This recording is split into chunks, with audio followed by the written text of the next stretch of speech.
বহুত ধুনীয়া এটা হেয়াৰ কাট কাৰ্ল চুলিত এই কাটটো বহুত বেছি ধুনীয়া লাগে আৰু এই কাটটো আপোনালোকে খুব সহজে এই ভিডিঅ'টোত দেখুওৱা হৈছে আপোনালোকে শিকিবলৈ হ'লে ভিডিঅ'টো শেষলৈকে চাব লাগিব হেল্ল' এভৰিৱান কি খবৰ আপোনালোকৰ আশা কৰোঁ সকলো ভালে আছে মোৰ এই জিমি ফুকন চেনেলটোতে আপোনালোকক স্বাগতম জনাইছোঁ এইটো তেখেতৰ হেয়াৰ লেংথ হয়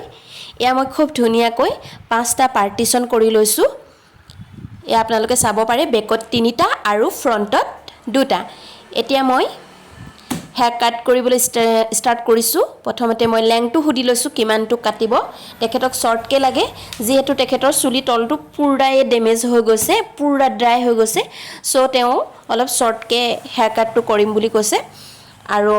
হেমতে মই কাটটো কৰিবলৈ লৈছোঁ আৰু মই প্ৰথমতে 45 ডিগ্ৰীত এংগলত মই হেয়াৰ কাটটো কাটি গৈছোঁ কাটটো কৰোঁতে বাৰে বাৰে চেক কৰিব লাগে যাতে আগাগুৰিয়াকৈ ৰৈ নাযায় আপোনালোকে দেখিছে মই ফটাফট নেক্সট সেকশনটো লৈ লৈছোঁ আৰু গাইডলাইনৰ মতে মই কাট কৰি গৈ আছোঁ এইদৰে যিমানবিলাক আগাগুৰিয়াকৈ চুলি ওলাইছে মই ফটাফট কাট কৰি গৈ আছোঁ আৰু এইদৰে ক্লিনলি কাটটো কৰি গ'লে পিছলৈ আপোনাৰ কোনো অসুবিধা নহয় আৰু কাটটো দেখিবলৈ বহুত ধুনীয়া লাগে চ' মই ফটাফট ইটোৰ পিছত সিটোৰ সেকশন লৈ ধুনীয়াকৈ কাট কৰি গৈ আছোঁ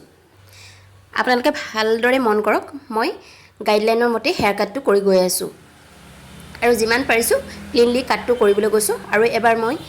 90 ডিগ্ৰীত একেখিনি চুলিকে লৈ পিনি মই 90 ডিগ্ৰীত আকৌ কাট কৰি দিছোঁ যাতে মোৰ ষ্টেপটো খুব ধুনীয়াকৈ ওলাই পৰে আৰু এইদৰে আৰু একেটাতে আকৌ গাইডলাইনডাল লৈ লৈছোঁ গাইডলাইনৰ মতে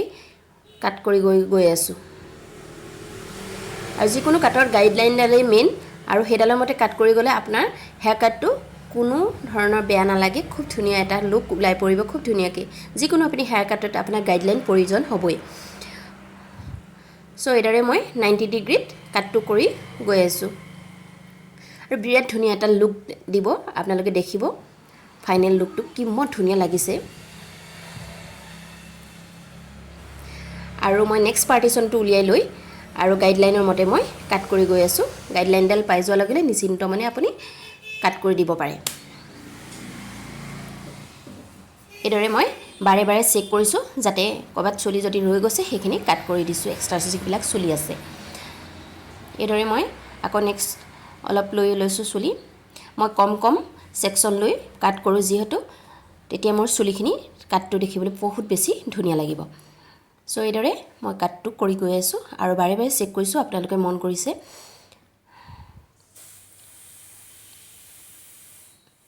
নেক্সট আকৌ আৰু এটা সেকশন লৈ লৈছোঁ আৰু সেকশনটো লৈ মই 90 ডিগ্ৰীত এংগলতে কাট কৰি গৈছোঁ আকৌ এবাৰ মই চেক কৰিছোঁ প্ৰতিটিখিনি চুলিয়ে বাৰে বাৰে চেক কৰিব লাগে যাতে ক'তো চুলি ৰৈ নাযায় এক্সট্ৰা চুলি ক'তো যাতে ৰৈ নাযায় আৰু এইদৰে ফটাফট কাট কৰি মই গৈ আছোঁ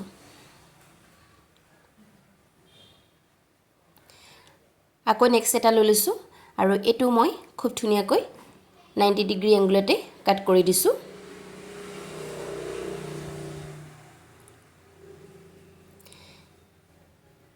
নেক্সট আৰু এটা সেকশন উঠাই লৈছোঁ একদম পুৰা ওপৰলৈ লৈ আপুনি তলত আনি কাট কৰি দিয়ক আকৌ মই চেক কৰিছোঁ আৰু সেইমতে কাট কৰি দিছোঁ খুব ধুনীয়া এটা লুক আহিব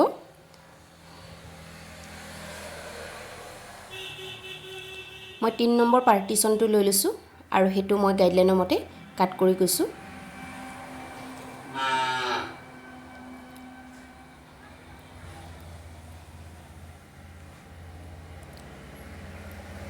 এয়া এক্সট্ৰা চুলিবোৰ মই কাট কৰি গৈ আছোঁ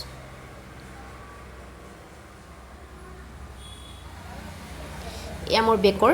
প্ৰায় কাটটো হৈ গৈছে আকৌ এবাৰ মই চেক কৰি চাইছোঁ যাতে ক'ৰবাত ৰৈ মেলি গৈছে নেকি এক্সট্ৰা চুলি আৰু যিবিলাক দেখিছোঁ মই কাট কৰি গৈছোঁ এতিয়া মই ফ্ৰণ্টৰ পাৰ্টিশ্যনটো উলিয়াই লৈছোঁ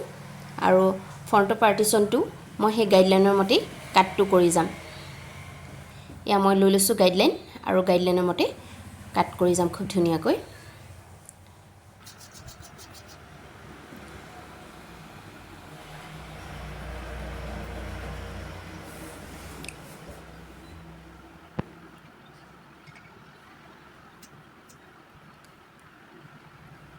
প্ৰথমে মই 45 ডিগ্ৰীত লৈ লৈছোঁ তাৰপিছত ফ্ৰণ্টৰখিনিও মই সেই 90 ডিগ্ৰী এংগলতে মই কাট কৰি দিছোঁ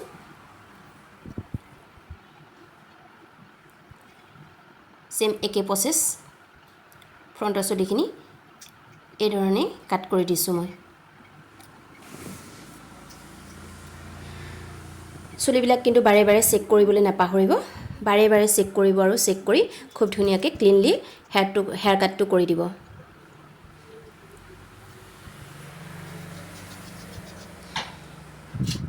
আনাদাৰ সাইডটো লৈ লৈছোঁ ফ্ৰণ্টৰ আৰু হেতু সেম প্ৰসেছত গাইডলাইনডাল লৈ কাট কৰি দিছোঁ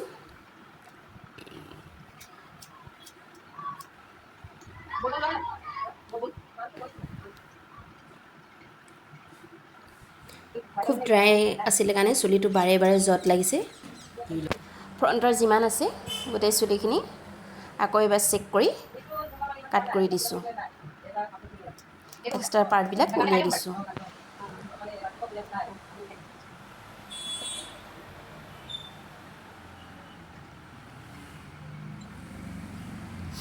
আকৌ এবাৰ মই